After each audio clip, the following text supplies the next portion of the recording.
एक दिन वैकुंठ में भगवान विष्णु और नारद आपस में गहन बातचीत कर रहे थे।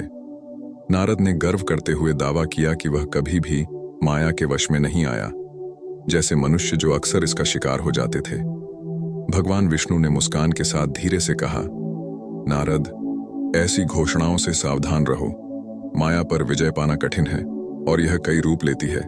वासना, क्रोध, जुनून, मोह, ईर्ष्या और लालच। फिर वह चुप हो गए। उत्सुक नारद ने उत्तर दिया, भगवान, मैं इस माया को देखना चाहता हूं। यदि आप मुझ पर प्रसन्न हैं तो कृपया इसका वास्तविक रूप प्रकट करें। विष्णु सहमत हुए।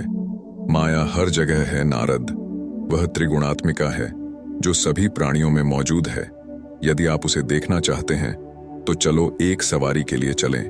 मैं तुम्हें अपनी माया दिखाऊंगा। इसके साथ भगवान विष्णु और नारद गरुड़ पर सवार हो गए, जो विष्णु जी द्वारा बताई गई दिशा में उड़ गए। वे जंगलों, नदियों, पहाड़ों, शहरों, गांवों को पार करके अंत में कान्यकुब्ज पहुंचे। कान्यकुब्ज में एक सुंदर झील थी, जहां भगवान विष्णु और नारद विश्राम करने के लिए रुके थे। वे गरुड़ से उतरे और झील के किनारे टहलने लगे।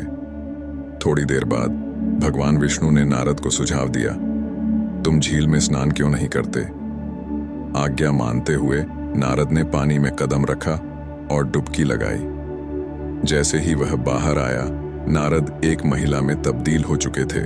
भगवान विष्णु दूर से मुस्कुराते हुए देखते रहे और फिर गरुड़ पर सवार होकर प्रस्थान कर गए। महिला में बदल चुके नारद ने अपने पिछले जीवन की सारी स्मृति खो दी। अब एक महिला के रूप में वह झील के किनारे बैठी थी, भ्रमित थी और अपनी पहचान पर विचार कर रही थी। मैं कौन हूं? अब मुझे क्या करना चाहिए? मुझे कहां जाना चाहिए? उसी समय राजा तलाध्वज अपनी सेना के साथ आए। महिला की सुंदरता से मंत्रमुग्ध होकर उसने पूछा, तुम कौन हो? तुम्हारे पिता कौन हैं? तुम्हारा पति? तुम यहां क्या कर रही हो? महिला ने उत्तर दिया, मैं नहीं जानती कि मैं कौन हूं या कहां से आई हूं। मेरा कोई रक्षक नहीं है। राजा तलाध्वज ने कहा, मेरे साथ मेरे महल में चलो। मैं तुम पर मोहित हो गया हूं और तुम्हें अपनी पत्नी बनाना चाहता हूं। महिला सहमत हो गई और तलाध्वज उसे अपने महल में ले गया और शुभ समय पर उससे शादी कर ली।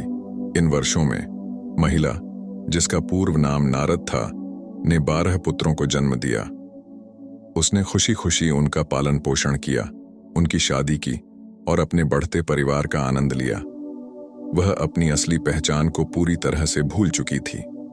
अपने परिवार को फलते फूलते देखकर उसे बहुत खुशी महसूस होती थी, लेकिन जब उन्हें कठिनाइयों का सामना करना पड़ता था तो उसे दुख भी होता था। एक दिन एक पड़ोसी राजा ने तलाध्वज के राज्य पर हमला कर दिया। महिला के बेटे और पोते युद्ध में गए और सभी दुखद रूप से मारे गए।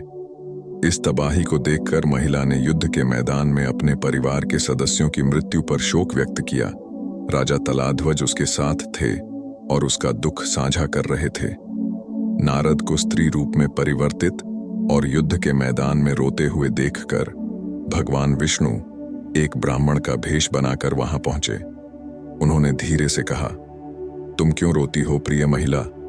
मृत्यु जीवन का एक हिस्सा है और हमें अपरिहार्य के लिए शोक नहीं करना चाहिए। ये रिश्ते केवल माया का भ्रम है। अपने परिवार का अंतिम संस्कार करें और शांति पाएं। उनके शब्दों से प्रभावित होकर महिला और राजा तलाध्वज ने अपने प्रियजनों का अंतिम संस्कार किया। तब ब्राह्मण ने सुझाव दिया, अपने बेटों और पोते पोतियों की आत्मा की शांति के लिए पवित्र तीर्थ स्थल पुण्य तीर्थ की यात्रा करें और उसकी झील में स्नान करें। उन्हें पुण्य तीर्थ की ओर ले जाते हुए ब्राह्मण के रूप में विष्णु ने निर्देश दिया, इस झील में स्नान करें और अपने दिवंगत प्रियजनों के लिए अनुष्ठान करें। शोक मत करो। अनगिनत जन्मों में आपके अनगिनत परिवार रहे हैं। अपने दुख को दूर करें और अपने कर्तव्यों को पूरा करें। महिला ने झील में प्रवेश किया और बाहर निकलने पर वह वापस नारद, एक पुरुष में बदल गई। उसकी यादें वापस लौट आईं और उसने देखा कि भगवान विष्णु उसकी ओर देखकर मुस्कुरा रहे थे। राजा तलाध्वज ने पूछा कि उसकी पत्नी कहां गई। विष्णु ने समझाया, कोई भी वास्तव में हमारा नहीं है। जैसे वह आपसे एक झील पर मिली, वह दूसरे झील पर चली गई।